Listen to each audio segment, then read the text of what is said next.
मोदी योगी जिंदाबाद। मोदी योगी बोले से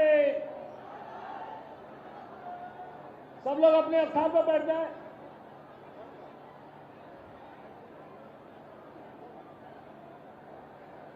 अरे देखो देखो कौन आया, देखो देखो कौन आया, देखो देखो कौन आया, देखो देखो कौन आया।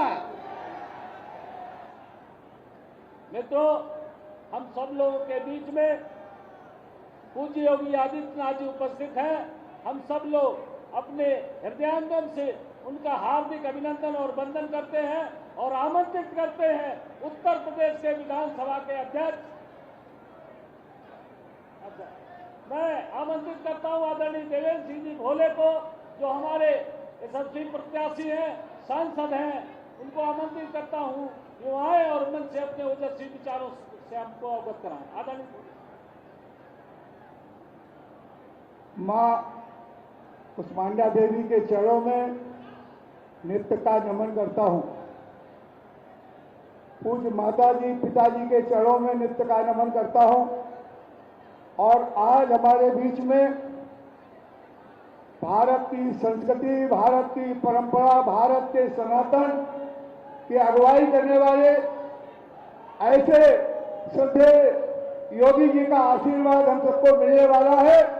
मैं इस अवसर पर गोरखनाथ पीठ के पीठासीन और पूरे सनातन को यहां से लेकर के पूरे भारत में एक परचम फहराने वाले और एक ईमानदार मुख्यमंत्री का मैं बहुत बहुत स्वागत करता हूं, वंदन करता हूं, अभिनंदन करता हूं। इस जमीन पर हमारे बीच में हमारे विधानसभा के अध्यक्ष और हमारे छोटे भाई आदरणीय सतीश महाना जी, हमारे क्षेत्र के रहने वाले और कानपुर बिहार से विधायक और उत्तर प्रदेश सरकार में मंत्री भाई राकेश सचान जी, और हमारे बीच में कानपुर महानगर में कल्याणपुर से विधायिका हमारी बेटी नीलिमा कटियार जी, हमारे क्षेत्र में बिठूर विधानसभा से विधायक हमारे भतीजे अरजीत सांगा जी, और हमारे बीच में हमारी सदर अकबरपुर से विधायिका और प्रदेश सरकार में मंत्री आदरणीय प्रतिभा शुक्ला जी, हमारे बीच में हमारी यहाँ घाटमपुर की विधायक बहन हमारी सरोज कुली जी, भाई हमारे आरपी कुशवाहा साहब, विजय सचान जी, हमारे आदरणीय प्रमोद जायसवाल जी,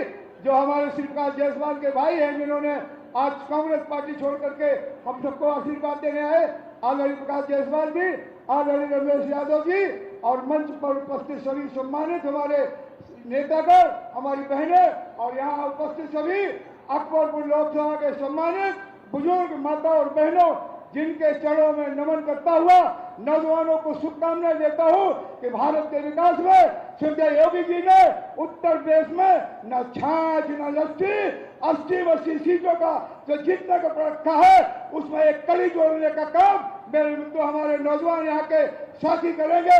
और मेरे मित्रों में कहना चाहता हूँ, मेरी कोशिश होगी, बहुत कोशिश की घर घर जाने की, अगर कहीं नहीं पहुंच पाया है तो नवेली निगरानी का पावर प्लांट आपका बनकर के तैयार है, आपका कानपुर का रिंग रोड बनकर के तैयार है, आपके वहां से बड़ीपाल से लेकर के आपके परास तक की सड़क आपके बनकर के तैयार है, तमाम सरकारी अस्पताल और तमाम आपके ये जो सामुदायिक भवन है, और मेरे मित्रों स्पीच इंजीनियरिंग कानपुर का मेडिकल कॉलेज का और बहुत सारी योजनाएं हैं जो योगी आदित्यनाथ के नेतृत्व में कानपुर देहात का मेडिकल कॉलेज और कबरई कानपुर नौबस्ता से लेकर के कबरई, जिसका LH2 हो गया है, कानपुर नगर में आपके हवाई अड्डा जिसका माननीय मुख्यमंत्री जी ने उद्घाटन किया है। आपसे केवल इस अवसर पर कहना चाहता हूं, माननीय मुख्यमंत्री जी का भी और बहुत सारे काम होंगे। मेरी कोशिश रही है कि क्षेत्र को रह करके लोक कल्याण के अपने नौजवानों के साथ खड़े होकर के ये 2014 में जिसमें पानी नहीं आ रहा था, जिसमें हमारे यहाँ के 250 मीटर दूरी पर जलाशय था, बिजली का अभाव हुआ करता था, प्रदेश के कुछ जिलों में बिजली मिलती थी, घाटमपुर में बिजली नहीं मिलती थी, और जब बिजली वहाँ किसान वहाँ 2 बजे रात को सर्दी में जाता था, वहाँ पहुँचने पर उसकी बिजली चली जाती थी। माननीय मुख्यमंत्री जी, आपके आशीर्वाद से जब 2017 में आप आए तो पहले काम में बहुत स्लोपन था, जिसे 2016 में भारत सरकार के मंत्री पीयूष गोयल ने शुभारंभ किया था एक साथ 18,000 करोड़ रुपए लेकर के, लेकिन आपके आने के बाद में वो आज लगातार उसका विकास हो रहा है और उसका उद्घाटन होने की प्रतीक्षा आपको घाटापुर की जनता बहुत आने वाले समय में करेगी। आपसे केवल एक निवेदन करना चाहता हूँ कि चुनाव का अवसर है, कुछ मांग नहीं करता हूँ। घाटापुर में एक चीनी मिल हुआ करता था, वो चीनी मिल की पूरी जमीन 200 एकड़ जमीन है, वो पड़ी हुई है। उसे कहीं कहीं से इस तरीके से ऐसा कोई काम हो जिससे कि कारण है आपने हमारा कॉरिडोर भी दिया है बिठूर विधानसभा के भीतर गांव में, यहाँ से 15 किलोमीटर दूर है। बहुत सारे आपने विकास के काम कराए हैं, लेकिन उस काम का आने वाले समय में संज्ञान लेंगे। ये हमारी नहीं, ये घाटापुर का अकबरपुर लोकसभा के लोगों की इच्छा है। अगर इच्छा है तो हाथ उठाकर मेरे मित्रों को बताओ, सभी लोग चाहते हैं। कितने ऐसे लोग हैं जो 13 तारीख को जलपान बाद में करेंगे अपने बेटे और भाई के समर्थन में माननीय मुख्यमंत्री जी के हाथों को मजबूत करने के लिए, दुनिया में भारत का नेतृत्व बढ़े, इसके लिए पहले मतदान करेंगे, इसके बाद जलपान करेंगे। हाथ उठाकर जाकर बताओ, बात पक्की है, बात पक्की है। जय हिंद, जय भारत, जय श्री राम, जय योगी आदित्यनाथ जी। धन्यवाद। आदरणीय देवेंद्र सिंह जी भोले, हम आमंत्रित करते हैं उत्तर प्रदेश विधानसभा के अध्यक्ष और यशस्वी नेता आदरणीय सतीश महाना जी को आए और अपने सारगर विचारों से अनुभव करते हैं। भारत के लोकसभा के चुनाव पर अकबरपुर लोकसभा में आज सौभाग्य से जिनका आशीर्वाद और मार्गदर्शन हम सब लोगों को मिलने वाला है, ऐसे दुनिया के मजबूत नेता उत्तर प्रदेश के माननीय मुख्यमंत्री श्रद्धेय श्री योगी आदित्यनाथ जी महाराज, लोकसभा के हमारे प्रत्याशी मेरे बड़े भाई आदरणीय श्री देवेंद्र सिंह जी भोले, हमारे मंत्री भाई राकेश सचान जी, विधायक बहन नीलिमा जी, भाई अभिजीत सिंह जी, बहन प्रतिभा जी, बहन सरोज पुरी जी, इस मंच पर उपस्थित सभी हमारे सम्मानित महानुभाव और इस विशाल जनसमूह में उपस्थित सभी भाई और बहनों, आज जिस समय 2024 का चुनाव होने वाला है, हम सब लोग 13 तारीख का वोट डालने वाले हैं। आपका 13 तारीख का वोट उत्तर प्रदेश के बदले हुए 10 वर्षों के स्वरूप के लिए होगा। आपका 13 तारीख का वोट उत्तर प्रदेश को विकास के पथ के ऊपर आगे ले जाने वाला जो काम आदरणीय योगी जी महाराज ने विगत 7 वर्षों के अंतर्गत किया, उसके लिए होगा। आपका 13 तारीख का वोट इस देश के यशस्वी प्रधानमंत्री श्रीमान नरेंद्र मोदी जी ने, जिन्होंने गरीब की चिंता करी, महिलाओं की चिंता करी, नौजवानों की चिंता करी, किसान की चिंता करी, जिन्होंने छोटे छोटे व्यक्ति की चिंता करने के साथ ही भारत का परचम पूरी दुनिया में फहराने का काम किया, आपका 13 तारीख का वोट उसके लिए होगा। भाई और बहनों, मैं आप सब लोगों के अगर विकास की उस श्रृंखला को बताना शुरू कर दूं तो घंटों लग जाएंगे। श्रद्धेय मोदी जी के 10 वर्ष के कालखंड के बारे में बताना शुरू करूं, एक एक बार बताऊं तो कई घंटे लग जाएंगे। माननीय योगी आदित्यनाथ जी महाराज के 7.5 वर्ष के कालखंड के बारे में बताना शुरू तो कई दिन लग जाएंगे। आज समय की सीमा है, क्योंकि माननीय मुख्यमंत्री जी ने कई सभाओं में जाना है। मैं आप सब लोगों को कुछ बातें याद दिलाकर अपनी बात समाप्त करूं। आपको याद होगा, देश की आज़ादी के 64-65 वर्षों के बाद, क्योंकि आज लगभग 76 वर्ष हो गए, आज से 10 साल पहले इस देश में जो सबसे छोटी महत्वपूर्ण जरूरत थी, आम महिलाओं के लिए, आम बहनों के लिए, आम माताओं के लिए शौचालय मिली। आज मैं 1991 से विधानसभा में हूं। 2017 से पहले मुझे याद है, यहाँ पर हमारे कई लोग बैठे हुए थे जो 17 से पहले विधायक थे, तो कहा जाता था कि प्रधानमंत्री आवास योजना, मुख्यमंत्री आवास योजना के एक एक विधायक को 10-10 मकान मिलेंगे और 10-10 की सूची दे दीजिए। मेरे ख्याल है ये बीते समय की बात होगी। आज जिसको आवश्यकता होती है उसको प्रधानमंत्री आवास मिलता है, जिसको जरूरत होती है उसको मुख्यमंत्री आवास मिलता है। लाखों करोड़ों की संख्या में हम सब लोग जहां के भी जाएं, जिस भी गांव में जाएं, सब लोगों को देखेंगे। आज हम सब लोगों को देखने को मिलता है, हमारे बगल में बुंदेलखंड है। लोग कहा करते थे कि बुंदेलखंड में तो पानी आ ही नहीं सकता। हर घर नल, हर घर जल की योजना माननीय मुख्यमंत्री जी ने प्रदेश में और माननीय प्रधानमंत्री जी ने पूरे देश में लागू किया। उसके कारण आज लोगों के मन के अंदर विश्वास उठता है। मैं इस बात को कहता हूं कि 2014 से पहले देश की आज़ादी के बाद से लेकर 2014 से पहले नेताओं के ऊपर से विश्वास उठ चुका था। लोग कहते थे कौरव होए हमें कहानी, जो भी हो जाए सभी एक जैसे, किसी ने भी काम नहीं करना। एक आशा और एक उम्मीद के साथ 2014 में ऐसा व्यक्तित्व हमारे सामने आया जिससे लोगों ने उम्मीद बताई कि शायद ये व्यक्ति कुछ कर सकता है। 2014 के बाद इन 10 वर्षों के कालखंड के अंतर्गत जिस व्यक्ति से उम्मीद थी, आज उस व्यक्ति पे विश्वास है और उस विश्वास को और पक्का करने का काम प्रदेश में अगर किसी ने किया तो माननीय मुख्यमंत्री जी ने किया। आज हमारी बहनें, हमारी बेटियां शाम के समय भी कहीं जा सकती है। ये पहले 2014 से पहले गुजरात के लिए लोग कहते थे कि वहां पर बहन बेटियां जा सकती हैं, क्यों भी उनको छेड़ने की हिम्मत नहीं कर सकता। हम सबको पता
हमारे मुख्यमंत्री जी का जो ऐलान है कि किसी ने भी हमारी बहन और बेटी की तरफ निगाह उठाई तो उसका क्या हश्र होता है, ये हमने विगत 7 वर्षों के उत्तर प्रदेश में देखा है। कोई साहस नहीं कर सकता बदतमीजी करने का, और इस प्रकार के अपराधियों का जहां पर जगह होनी चाहिए वहां पर उनको भेजने का काम किया जाता है।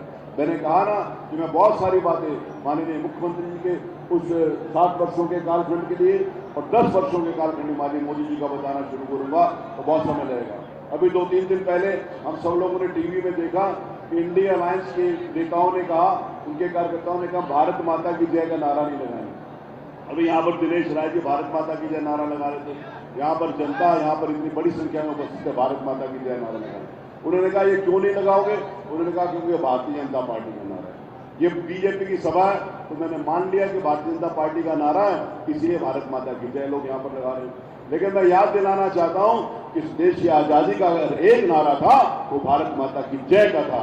अगर भगत सिंह का एक नारा था तो भारतीय जनता पार्टी ने दी तो भारत माता की जय का नारा था। अगर उधम सिंह ने जनरल डायर को लंदन में जाकर मारा था तो उसका एक नारा था भारत माता की जय का नारा था। जो भारत माता की जय का नारा नहीं लगा सकते उसको भारत में रहने का अधिकार भी नहीं होना चाहिए। मैं इस बात को सार्वजनिक रूप से कहूँगा, क्योंकि भारत हमारी माँ ही नहीं, हमारी पालन पोषण है। और भारत माता के सच्चे सपूत श्रद्धेय नरेंद्र मोदी जी का आज 13 तारीख को जिस समय हम लोगों ने वोट डालना है, एक एक वोट उत्तर प्रदेश में माननीय मुख्यमंत्री जी के हाथों को मजबूत करेगा और एक एक वोट इस देश के यशस्वी प्रधानमंत्री को बनाने के लिए हमारा सहयोग करेगा।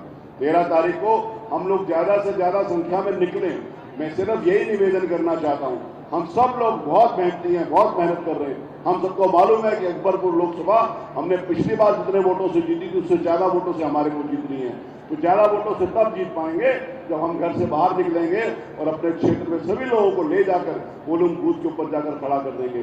और मुझे विश्वास है कि जो भी राष्ट्रभक्त पोलिंग बूथ के ऊपर जाएगा वो कमल का बटन दबाकर इस देश को प्रगति के पथ के ऊपर आगे ले जाने का प्रयास करेगा।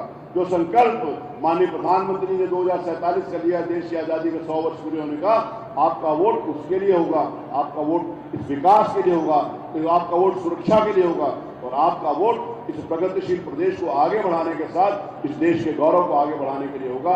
मैंने कहा मेरे पास बहुत सारी बातें हैं क्योंकि माननीय मुख्यमंत्री जी ने बहुत सारे स्थानों के ऊपर आज भी अभी भी जाना है। वो रोज हम सब लोग देखते हैं कि कहाँ उनका मार्गदर्शन और उनका नेतृत्व हम सब लोगों को मिलता है। मैं पुनः एक बार आपसे निवेदन करता हुआ कि 13 तारीख को अधिक से अधिक वोट डालकर भारतीय जनता पार्टी के प्रत्याशी बड़े भाई श्री देवेंद्र सिंह जी भोले को जिताएं और केंद्र में आदरणीय मोदी जी के नेतृत्व में सरकार बनाएं।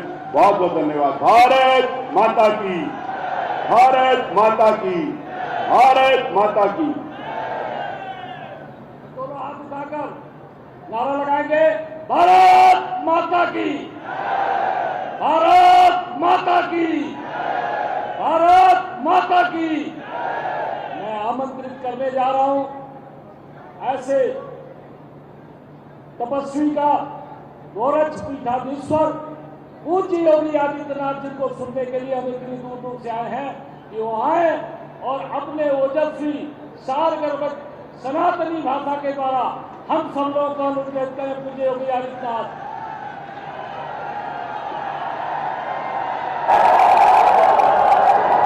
भारत माता की, भारत माता की, वंदे वंदे वंदे। उत्तर प्रदेश विधानसभा के माननीय अध्यक्ष श्री सतीश महाना जी, प्रदेश सरकार में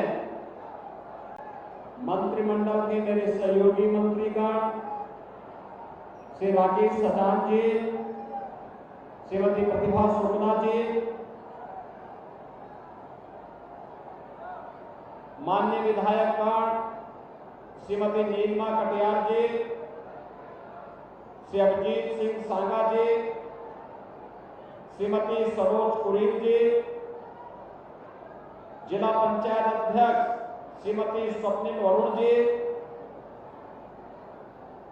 लोकप्रिय सांसद और भारतीय जनता पार्टी के प्रत्याशी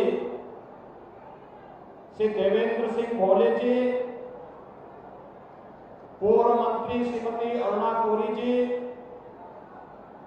भारतीय जनता पार्टी के उपाध्यक्ष श्री देवेश कोरी जी, पूर्व सांसद श्री आस्करण संखवार जी, जिलाध्यक्ष कानपुर देहात श्री मनोज शुक्ला जी, जिलाध्यक्ष कानपुर ग्रामीण श्री दिनेश कुशवाहा जी।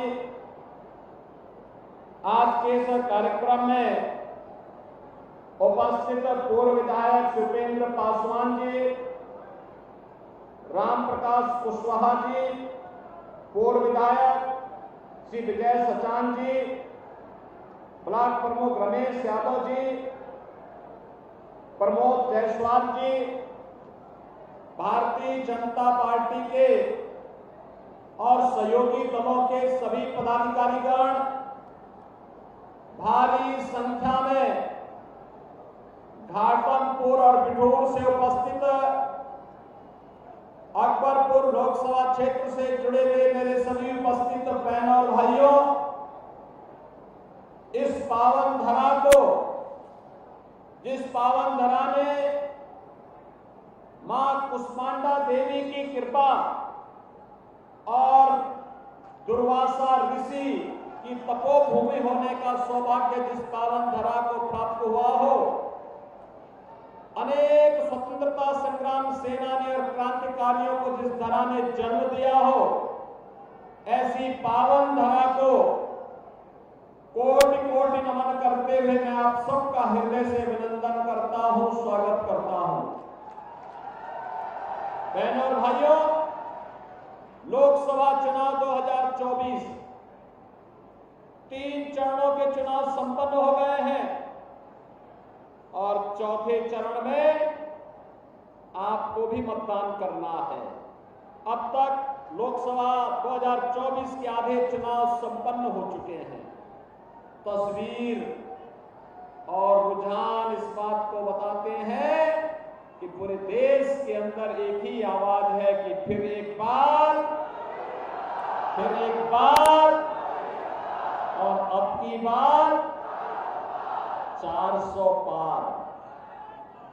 बहनों और भाइयों, फिर एक बार मोदी सरकार और अब की बार 400 पार के इस नारे ने ऐसा जादू किया कि विपक्षी दल चारों खाने चित्त हो गए। और जब उनको कुछ नहीं उनकी समझ में आ रहा है, तब वे भारत के खिलाफ ही साजिश करने में लिप्त हो गए हैं। अब तक की तस्वीर स्पष्ट है। आपने कांग्रेस, समाजवादी पार्टी और अन्य दलों के नेताओं के बयान को पढ़ा होगा, उसको जाना होगा। चुनाव स्पष्ट हो चुका है। एक तरफ राम भक्त है और दूसरी तरफ रामद्रोही है। राम भक्त राष्ट्रभक्त भी है और इसीलिए तो देश के अंदर आवाज आ रही है कि जो राम को लाए हैं हम उनको लाएंगे। यही कारण है और यह भी तय है, सनातन सत्य है कि रामद्रोही का पतन तो हमेशा ही हुआ है। और बहनों और भाइयों, 2024 का ये लोकसभा चुनाव एक बार फिर से इस शाश्वत सत्य की पुष्टि करने वाला है जब 4 जून को परिणाम आएगा। और इसीलिए आज मैं आप सबसे अपील करने के लिए आया हूं। ये कानपुर की धरती तो वैसे भी पौराणिक भी है, ऐतिहासिक भी है। याद करिए आजादी की लड़ाई के उस कालखंड को, जब झांसी की रानी लक्ष्मीबाई ने अंग्रेजों के खिलाफ संगनाद किया था, तो यही पिठूर से त्यागता टोपे के नेतृत्व में सहायता वहां के लिए प्रारंभ हुई थी। बहनों और भाइयों, यहां के लोगों ने देश की आजादी को हमेशा प्राथमिकता दी और उसी प्राथमिकता को ध्यान में रखने के लिए ये चुनाव केवल चुनाव नहीं है, केवल सरकार बनाने का चुनाव नहीं है। ये चुनाव इस बात को भी साबित करने वाला है, एक तरफ मोदी जी के नेतृत्व में जिस नए भारत का हम दर्शन कर रहे हैं, इस नए भारत को आत्मनिर्भर और विकसित भारत की श्रेणी में ले जाकर के दुनिया की सबसे बड़ी ताकत के रूप में स्थापित करना है। राम भक्त जहां इस ओर लगे हैं, वही रामद्रोही आपस में लड़ाने की साजिश कर रहे हैं। पहले जाति के नाम पे लड़ाएंगे, फिर क्षेत्र और भाषा के नाम पर लड़ाएंगे, आतंकवादियों को महिमा मंडन करेंगे, माफिया और अपराधियों को अपने गले का हार एरोप बनाएंगे और फिर इसके बाद अनुसूचित जाति, जनजाति और पिछड़ी जाति के हकों पर कहेंगे तो आपस में ही लड़ रहे हैं।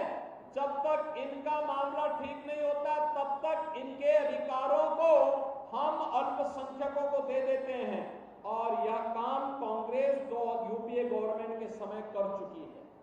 याद करिए, जब कांग्रेस की 2004 से लेकर 2014 तक सरकार थी, उस सरकार के दौरान समाजवादी पार्टी और बहुजन समाजवादी पार्टी बिना मांगे उन्हें समर्थन कर रही थी। तब उन्होंने एक प्रयास किया था, पहले रंगनाथ मिश्रा कमेटी की रिपोर्ट, रंगनाथ मिश्रा कमीशन गठित किया। कमीशन ने रिपोर्ट दी कांग्रेस के नेता और चेयरपर्सन के कहने पर कि पिछड़ी जाति को मिलने वाले आरक्षण में 6% काट करके मुसलमानों को दे दिया जाए। भारतीय जनता पार्टी और एनडीए ने उस समय विरोध किया था और कहा था धार्मिक आधार पर देश के अंदर आरक्षण नहीं हो सकता। बाबा साहब भीमराव अंबेडकर ने इस बात के लिए सख्ती से कहा है संविधान में कि भारत के विभाजन का कारण मत मजहब और धर्म बना था, इसलिए फिर से भारत को हम धार्मिक आधार पर विभाजन नहीं होने देंगे। भारतीय जनता पार्टी के भारी विरोध के बाद कांग्रेस को वह प्रस्ताव वापस लेना पड़ा था। बहनों और भाइयों, फिर इन्होंने सच्चर कमेटी की रिपोर्ट, सच्चर कमेटी का एक कमीशन गठित किया। जस्टिस राजेंद्र सच्चर ने भी यही रिपोर्ट दी कि भैया धार्मिक आधार पर मुसलमानों को आरक्षण नहीं दे सकते। तो कांग्रेस की साजिश का क्या था कि अनुसूचित जाति और जनजाति को मिलने वाले आरक्षण में हिस्सा काटने के लिए इन लोगों ने उस समय क्या किया, कहा कि मुसलमानों की ही कुछ जाति को एससी एसटी में शामिल कर दिया जाए। हम तो समझ गए थे कांग्रेस की साजिश को, क्योंकि कांग्रेस ने हमेशा विभाजन की राजनीति की है। ये विभाजन की राजनीति, बहनों और भाइयों, विभाजन की राजनीति किस कदर की थी इन्होंने। ये विभाजन की राजनीति आपसे किसी से छुपा हुआ नहीं है। देश का बंटवारा किया इन्होंने, लगातार देश के अलग अलग भागों में आतंकवाद, नक्सलवाद को पनपाने का काम किया था। और जब भारतीय जनता पार्टी ने विरोध किया, तब जाकर के सच्चर कमेटी की रिपोर्ट भी लागू नहीं हो पाई। अब कांग्रेस उसे फिर से लागू करना चाहती है और इसलिए उसने अपने मैनिफेस्टो में कहा है कि हम इस प्रकार के आरक्षण को देने का प्रावधान करेंगे। बहनों और भाइयों, कल आपने इंडी गठबंधन के एक महत्वपूर्ण नेता के बयान को पढ़ा होगा, जिसमें उसने कहा है कि मुसलमानों को आरक्षण देंगे। कहा है ना।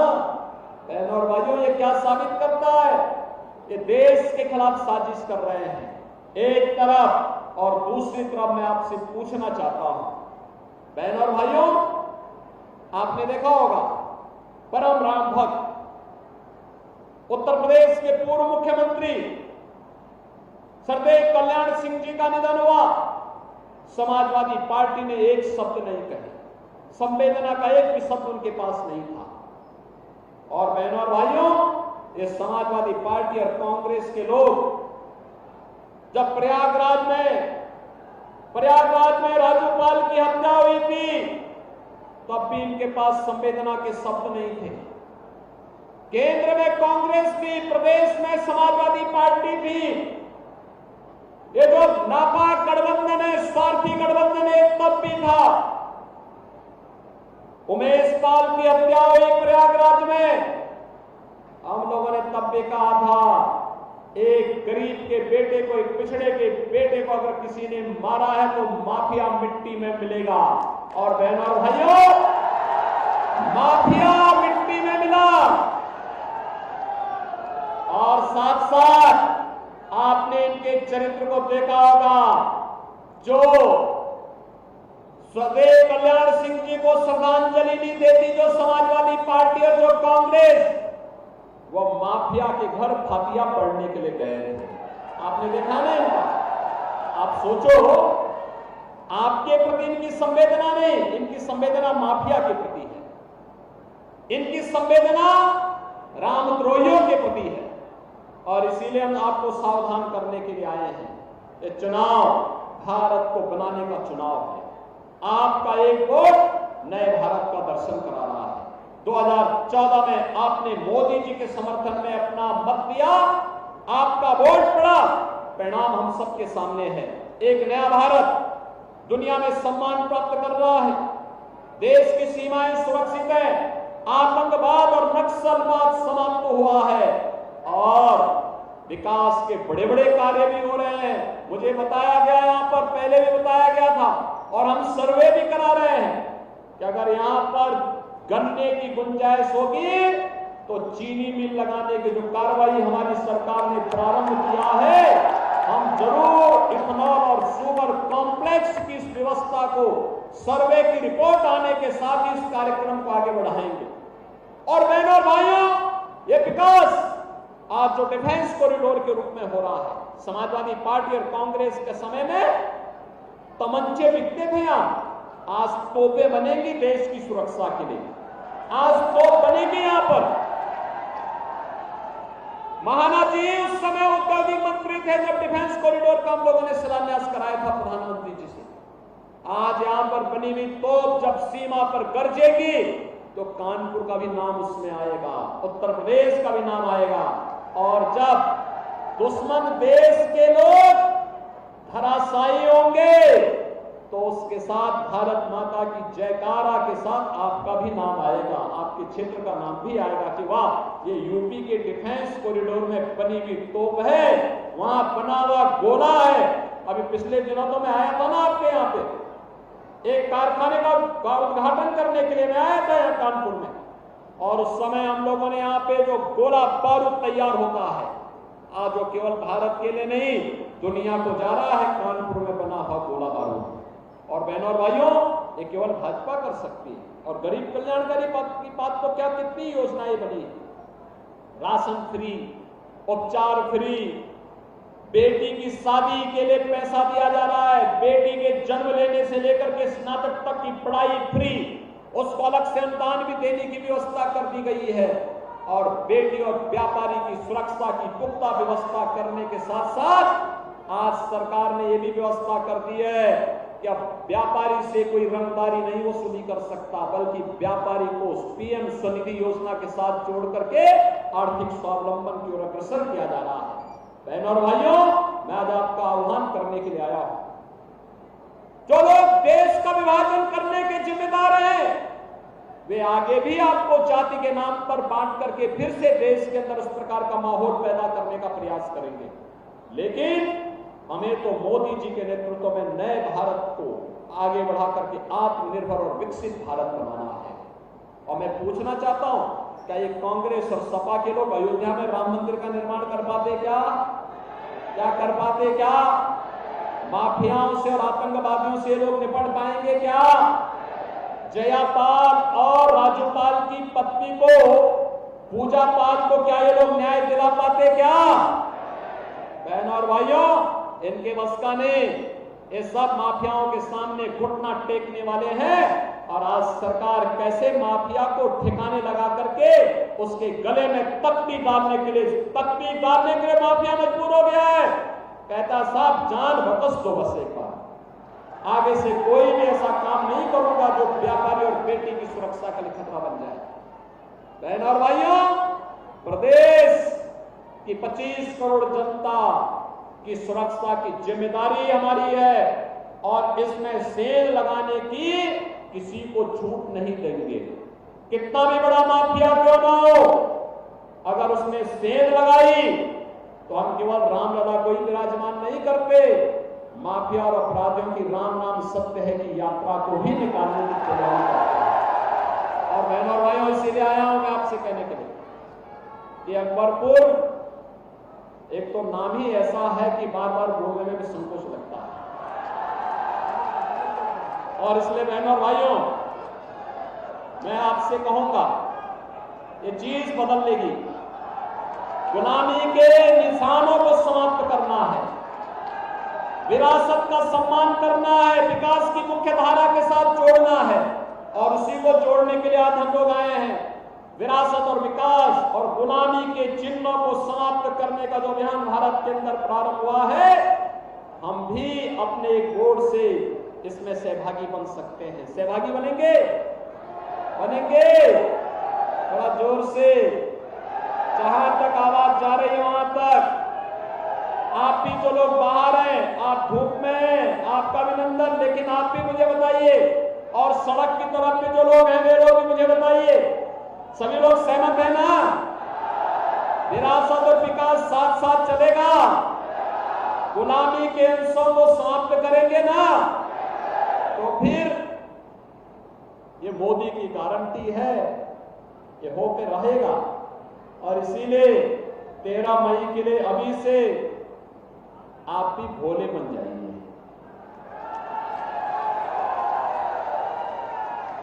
मोदी जी का प्रतिनिधि बन जाइए, घर घर जाइए, घर घर जाइए, लोगों को बताइए कि आपका कमल चुनाव चिन्ह पर पड़ने वाला वोट मोदी जी के खाते में जाएगा। विकसित और आत्मनिर्भर भारत के निर्माण का मार्ग प्रशस्त करेगा। और विकसित और आत्मनिर्भर भारत का मतलब वर्तमान तो सुधरेगा ही सुधरेगा, आने वाली पीढ़ी भी आपका नाम स्मरण करेगी कि मेरे पूर्वजों ने नए भारत का, विकसित भारत का निर्माण करके हमें दिया है। कोई कोसेगी नहीं। आप देख रहे होंगे कांग्रेस के लोग, कांग्रेस के प्रत्याशी अपने नेताओं को कोसते हैं कि इन कमबख्तों ने अगर राम मंदिर का निर्माण करा दिया होता तो हमें ये दुर्गति क्यों झेलनी पड़ती, यही बोलते हैं। कांग्रेस के प्रत्याशी अपने नेताओं को कोसते हैं, कहते हैं कि अगर इन्होंने आतंकवाद और नक्सलवाद का समाधान कर दिया होता तो देश के अंदर जो माहौल आज है, ये माहौल उस समय भी देखने को मिलना होता। लेकिन बहनों और भाइयों, ये तो करने की इच्छा शक्ति पर निर्भर करता है। ये काम मोदी जी के नेतृत्व में होना है, श्रेय आपको मिलना है। इसलिए मैं आप सबका आह्वान करूंगा, 13 मई को कमल चुनाव चिन्ह पर से देवेंद्र सिंह भोले जी को भारी बहुमत से विजयी बनाने की अपील करने के लिए हम लोग आए हैं। पूरा मंच आया है, सहमत हैं?